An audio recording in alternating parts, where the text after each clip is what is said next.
Ya, kita terus dakwah, terus ingatkan, terus doakan.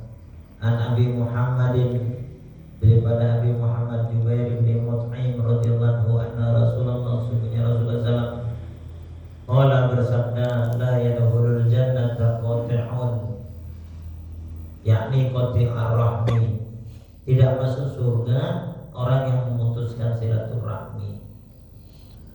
Loh, gimana ya hadis ini? Kan makanya kalau kita belajar hadis, Pak, letternya hadis nanti kadang kita salah pahami. Kata Nabi, tidak masuk surga orang yang memutuskan silaturahmi. Banyak orang kadang memutuskan silaturahmi tapi sholat, zikir, ibadah, tapi hubungan dia dengan ada satu dua, hubungan dia dengan keluarga putus. Tapi rajin ibadah atau punya iman, gimana? Berarti dia nggak akan masuk surga. Bukan begitu maknanya. Ya, dia ibadah, taat, rajin, haji dan sebagainya, tapi dia ada atau keburukan dia lakukan, memutuskan silaturahmi. Kata Nabi, nggak masuk surga orang yang memutuskan silaturahmi. Maksudnya gimana? Dia nggak akan masuk surga secara cash, Pak. Tetap dia akan dihukum oleh Allah dulu karena satu dosa yang dia kerjakan, apa itu? Memutuskan silaturahmi. Ya, memutuskan silaturahmi. Maka jangan putuskan silaturahmi supaya tidak terhalang kita dengan siksa Allah, supaya kita masuk surga karena tidak ada dosa memutuskan silaturahmi. Dosa-dosa lain juga begitu, ya. Dosa-dosa lain juga gitu, orang rajin sholat ibadah tapi di pasar dia tipu menipu, ya, jual belinya nggak benar, ya, dia akan masuk surga dengan amalan-amalan yang lain, tapi terkadang dihentikan dulu, ditawakuf dulu, harus dibersihkan di dalam neraka. Maka hadis-hadis seperti ini perlu tafsirnya para alim ulama, ya. Kalau hadis-hadis lain juga begitu, nanti ujung-ujungnya kalau kita nggak perlu tafsir ulama, kita membid'ahkan orang, menyalahkan orang, ini bid'ah, ini salah, ini sesat, ya, ini sesat, masuk neraka. Jadi jadinya nanti repot, Pak, ya, repot karena memahami hadis, ya, letternya hadis. Ada yang nanya satu lagi hadis nih. An Abi Isa, daripada Abi Isa radhiyallahu anhu, Nabi, daripada Nabi sallallahu alaihi wasallam, innallaha, sesungguhnya Allah, harrama, telah mengharamkan alaikum, kepada kalian, uquqal ummahati, durhaka kepada ibu-ibu. Loh, kok bukan satu ibu di sini? Mestinya satu ibu, tapi durhaka kepada ibu-ibu.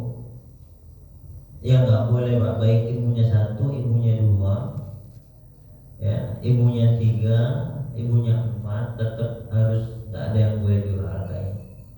Bapaknya punya bini dua, maka tetap orang anak nggak boleh anaknya dari si fulana mencaci ibu yang satu, anaknya dari fulana yang satu mencaci ibunya yang bukan ibunya. Maka Nabi nggak boleh, tetap dijaga semua.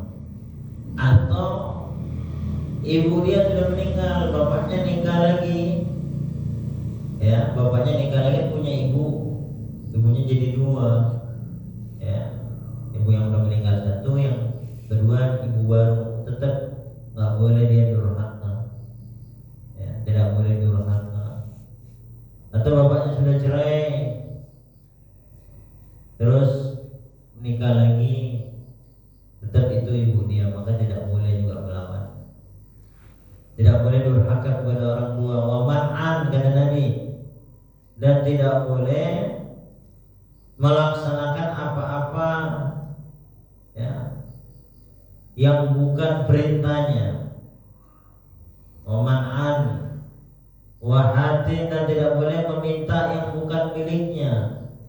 Kita tahu orang tua kita nggak mampu, tapi kita minta di kadar kemampuan orang tua, akhirnya orang tua susah mikirin, ya. Maka sikap anak pun tidak boleh meminta apa-apa, ya, di kadar kemampuan orang kecil nggak tahu dia orang tuanya apa kan.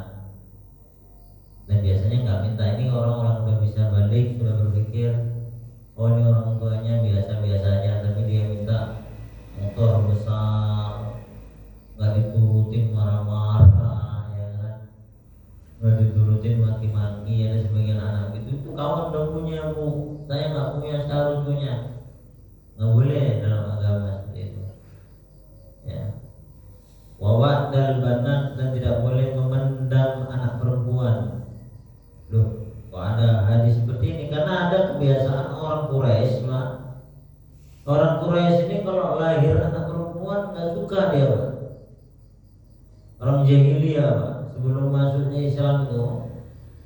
Makanya ada hadis termasuk dosa besar yang Allah haramkan ya, memendam banat. Banat ini anak-anak perempuan. Jadi kalau istrinya lahir perempuan ini aib bagi orang-orang jahiliyah ini. Ya. Aibnya apa? Ini nggak bisa kerja, nggak bisa jadi pemimpin. Ya.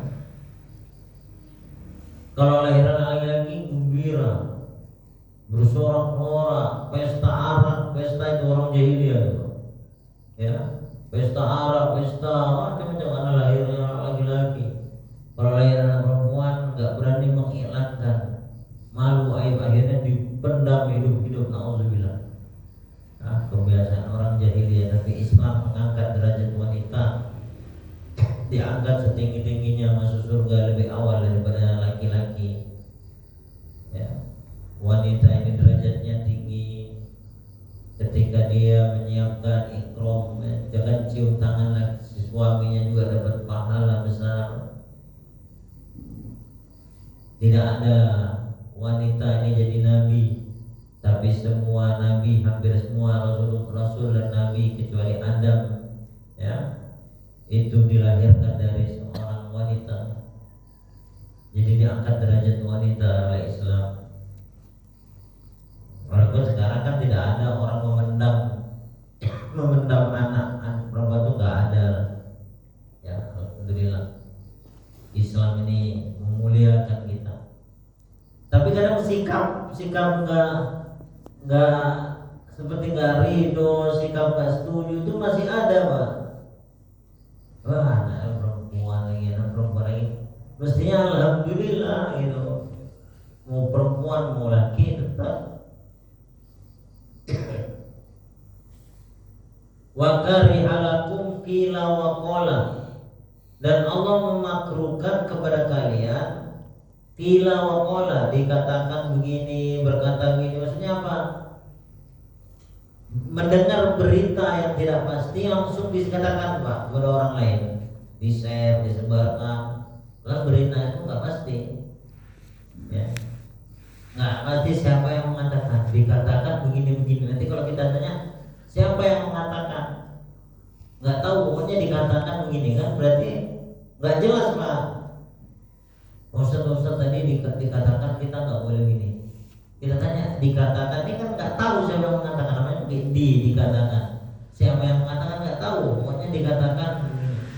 Jadi berita yang nggak pasti ini, siapa yang berkata itu lemah, Pak. Makanya dalam hukum fikih dia kalau dikatakan itu lemah hukumnya. Dikatakan bahwa tidak boleh begini. Ya, ini lemah hukumnya dibandingkan berkata Imam Suyuti, berarti ada yang tanggung jawab, Pak. Telah berkata Imam Nawawi, berarti jelas Imam Nawawi berkata. Telah berkata Abu Hanifah, Imam Abu Hanifah telah berkata, ini kuat hukumnya. Tapi kalau dikatakan nggak boleh minum begini, dikatakan, ini siapa yang mengatakan? Ya, siapa yang mengatakan?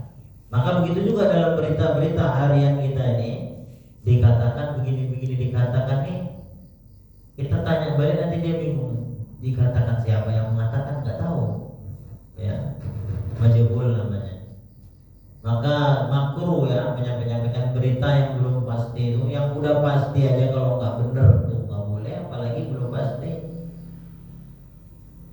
Wa idha'atul mal wa kasratu su'al, dan banyak tanya. Ya, seperti sikapnya Bani Israel kepada nabinya, banyak menanya. Kalau udah datang perintah ya udah laksanakan aja, jangan dikotak-katik gitu, jangan ditanyain itu udah.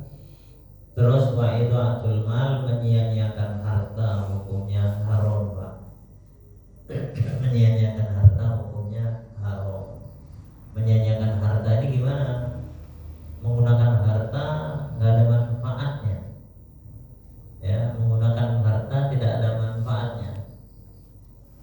Maka ada manfaatnya gimana? Beli mercon, minum mercon, apa manfaatnya? Itu ketasan ada. Ya. Beli apa mahal-mahal harganya 20, 30, semakin gede ada yang 50.000, ada yang 100.000. Ini termasuk itu atul mal, memubazirkan, menyia-nyiakan harta, ya, menyia-nyiakan harta. Harta dibakar gak ada manfaatnya. Walaupun sebagian ulama, sebagian habaib, ya, membolehkan. Sering tuh acara habaib tuh mercon dihidupkan harga 200.000, misalnya berapa harganya? 200.000, mending sudah kayak sama anak yatim ya, 200.000 bisa beli beras, beli ini, kan gak ada manfaatnya. Nanti mereka jawab, Pak, ada pusat manfaatnya.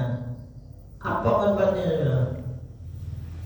Senang hati, ya, manfaatnya. Bapak senang, Ustaz senang, orang lain yang jantungan gak senang, berisik jam 11 acara